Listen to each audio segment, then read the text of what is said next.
முதல் வாசகம். பவுல் ஆண்டவரை வழியில் கண்டது பற்றி பர்னபா திருத்தூதர்களுக்கு விளக்கி கூறினார். திருத்தூதர் பணிகள் நூலிலிருந்து வாசகம். அதிகாரம் 9 இறைவசனங்கள் 26 முதல் 31 முடிய. அந்நாட்களில் சவுல் எருசலேம் நகரத்துக்கு வந்தபோது சீடருடன் சேர்ந்து கொள்ள முயன்றார். ஆனால் அவரும் ஒரு சீடர் என்பதை நம்பாமல் அனைவரும் அவரை கண்டு அஞ்சினர்.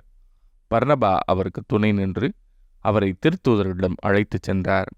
பவுல் ஆண்டவரை வழியில் கண்டது பற்றியும் ஆண்டவர் அவரோடு பேசியது பற்றியும் அவர் தமஸ்குவில் இயேசுவின் பெயரால் துணிவுடன் உரையாடியது பற்றியும் பர்னபா அவர்களுக்கு விளக்கி கூறினார். அதன் பின் சவுல் அவர்களோடு சேர்ந்து எருசலேமில் அங்கும் இங்குமாகச் சென்று ஆண்டவரின் பெயரால் துணிவுடன் பேசி வந்தார். கிரேக்க மொழி பேசும் யூதரிடம் சென்று அவர்களோடு வாதாடினார். அவர்கள் அவரை கொன்றுவிட முயன்றார்கள். ஆனால் அவரோடு இருந்த சகோதரர்கள் இதை அறிந்து அவரை செசரியாவுக்கு கூட்டிச் சென்று அங்கிருந்து தர்சு நகருக்கு அனுப்பி வைத்தார்கள்.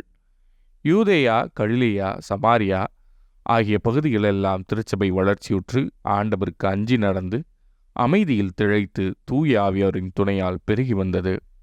இது ஆண்டவரின் அருள்வாக்கு. இறைவா, உமக்கு நன்றி. பதிலுரை பாடல். ஆண்டவரே, நான் செலுத்தும் புகழ் உம்மிடமிருந்து எழுவதாக. உமக்கு அஞ்சுவோர் முன்னிலையில் என் பொருத்தனைகளை செலுத்துவேன். எளியோர் உணவு உண்டு நிறைவு பெறுவர். ஆண்டவரை நாடுவோர் அவரை புகழ்வாராக. அவர்கள் இதயம் என்றென்றும் வாழ்வதாக. ஆண்டவரே, நான் செலுத்தும் புகழ் உம்மிடமிருந்து எழுவதாக. பூவுலகின் கடையெல்லை வரை உள்ளோர் அனைவரும் இதை உணர்ந்து ஆண்டவர் பக்கம் திரும்புவர். பிற இனத்து குடும்பத்தார் அனைவரும் அவர் முன்னிலையில் விழுந்து பணிவர். மண்ணின் செல்வர் யாவரும் அவரை பணிவர்.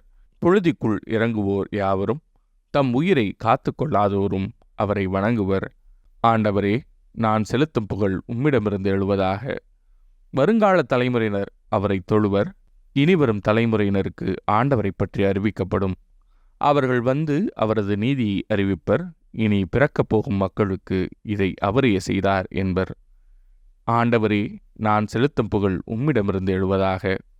இரண்டாம் வாசகம். நம்பிக்கை கொண்டு அன்பு செலுத்த வேண்டும். இதுவே கிறிஸ்துவின் கட்டளை.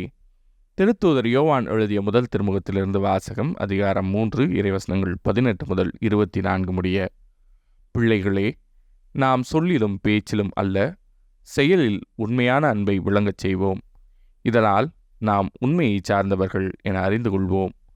நம் மனச்சான்று நாம் குற்றவாளிகள் என தீர்ப்பளித்தாலும் கடவுள் திருமுன் நம் உள்ளத்தை அமைதிப்படுத்த முடியும். ஏனெனில் கடவுள் நம் மனச்சான்றை விட மேலானவர், அனைத்தையும் அறிபவர்.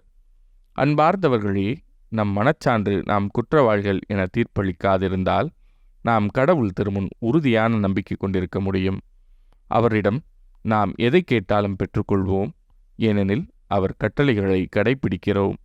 அவர் திருமுன் அவருக்கு உகந்தவற்றையே செய்து வருகிறோம்.